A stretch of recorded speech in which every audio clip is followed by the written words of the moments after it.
Click করুন অ্যাপের bell আইকনে আর সাবস্ক্রাইব করুন এবিপি আনন্দ। সব সময় থাকুন খবরে।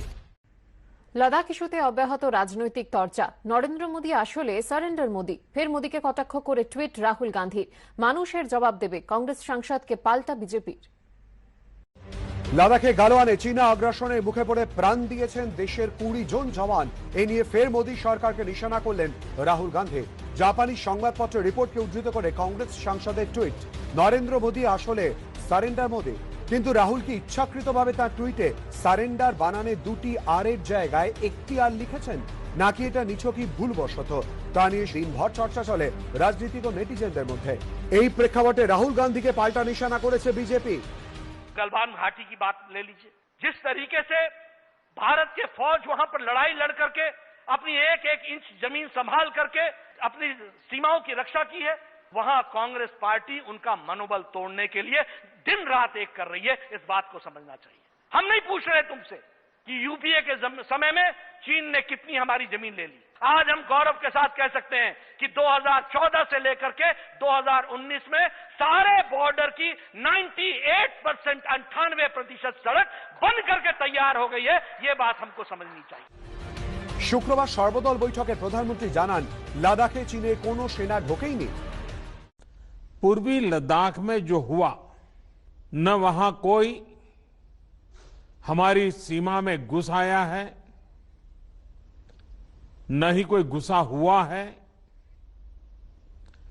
न ही हमारी कोई पोस्ट किसी दूसरे के कब्जे में है।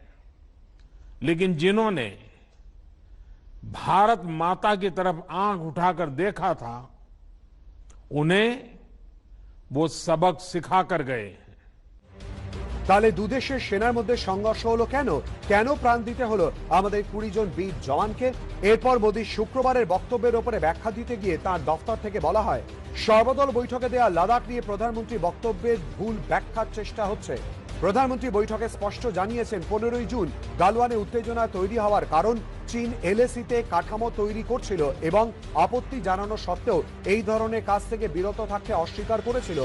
এলএসি অতিক্রমের চেষ্টাও করে চীনা বাহিনী, কিন্তু বিহার রেজিমের বীরত্বের সঙ্গে তাদের রুখে দিয়েছে। প্রধানমন্ত্রী পর্যবেক্ষণ, আমাদের সশস্ত্র বাহিনীর সাহসিকতার ফলেই এলএসিতে ভারতীয় ভূখণ্ডে চীনা বাহিনীর অস্তিত্ব নেই। শুক্রবার সর্বদল বৈঠকে প্রধানমন্ত্রী এই বিষয়গুলি স্পষ্ট করেন। এরকম সময় এই ধরনের বিতর্ক তৈরির চেষ্টা দুর্ভাগ্যজনক, যার প্রেক্ষিতে রাহুল গান্ধীর টুইট। প্রধানমন্ত্রী বলেছেন, ভারত ভূখণ্ডে কেউ ঢোকেনি, কেউ আমাদের জমি দখল করেনি, কিন্তু উপগ্রহ চিত্রে স্পষ্ট ধরা পড়েছে প্যাংগং লেকের পাশে ভারত মাতার পবিত্র জমি দখল করেছে চীন। प्रधानमंत्री जी हमारे कहते हैं कि कोई लोग आए ही नहीं, तो क्या हमारे संतोष बाबू ने जान ऐसे ही दे दी?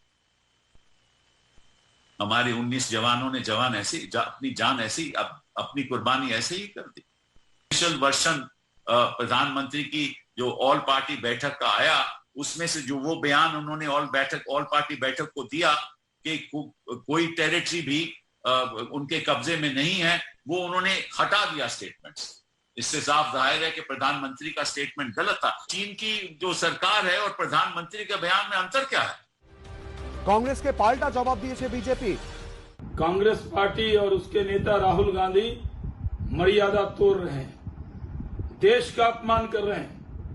भारत के प्रधानमंत्री नरेंद्र मोदी को सरेंडर मोदी कहना, ये देश की जनता बर्दाश्त नहीं करेगी। जिस तरह की भाषा उन्होंने बोली, उसके लिए उनको माफी मांगनी चाहिए। সব মিলিয়ে সীমান্তে চীনা আগ্রাসন নিয়ে অব্যাহত রাজনৈতিক চর্চা। এবিপি আনন্দ।